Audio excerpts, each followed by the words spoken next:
നമസ്കാരം, പൊട്ടക്കണ്ണാണേ. നമുക്ക് നമ്മളുടെ കാരണഭൂതൻ പിണറായി വിജയനെ ജനങ്ങൾ സ്തുതിക്കുന്നത് ഒന്ന് കേട്ടു നോക്കിയാലോ. അമാന്തിച്ച് നിൽക്കാതെ വാ, കേട്ടിട്ട് പോ.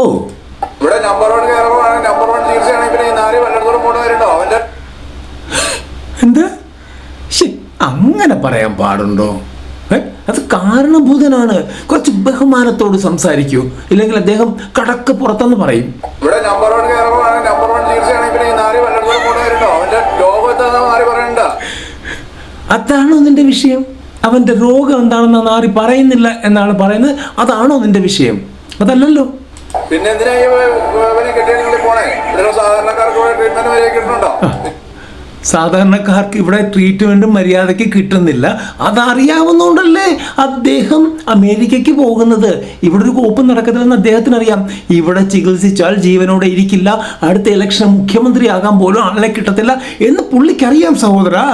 ആദ്യം നമ്മുടെ നാട്ടിലെ ജനങ്ങളെ അല്ല നോക്കേണ്ടത്, നമ്മളെ ജയിപ്പിച്ചു കൊടുക്കുന്നത്.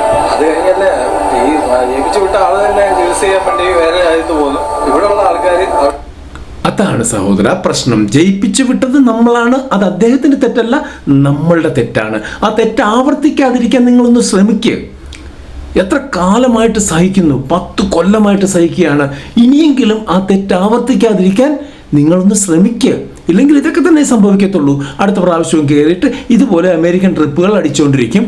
നിങ്ങളുടെ പൈസയിൽ, നിങ്ങളുടെ നീക്കുത്തി പൈസയിലാണ് ഈ ട്രിപ്പുകളെല്ലാം അടിക്കുന്നത്. സാധാരണക്കാരൻ ഇവിടെ ഒരു മാർഗവുമില്ലാതെ അലയുമ്പോൾ ധൂർത്തടിക്കുകയാണ്. ഇതിൽ കൂടുതൽ എന്ത് പറയാനാ? ബാക്കിയൊക്കെ നിങ്ങളുടെ വിധി, അല്ലാണ്ട് എന്ത് പറയാനാ? പൊട്ടക്കണ്ണാണേ. ചാനൽ സബ്സ്ക്രൈബ് ചെയ്യാതെ പോകരുത് കേട്ടോ. ഇനിയും വരും.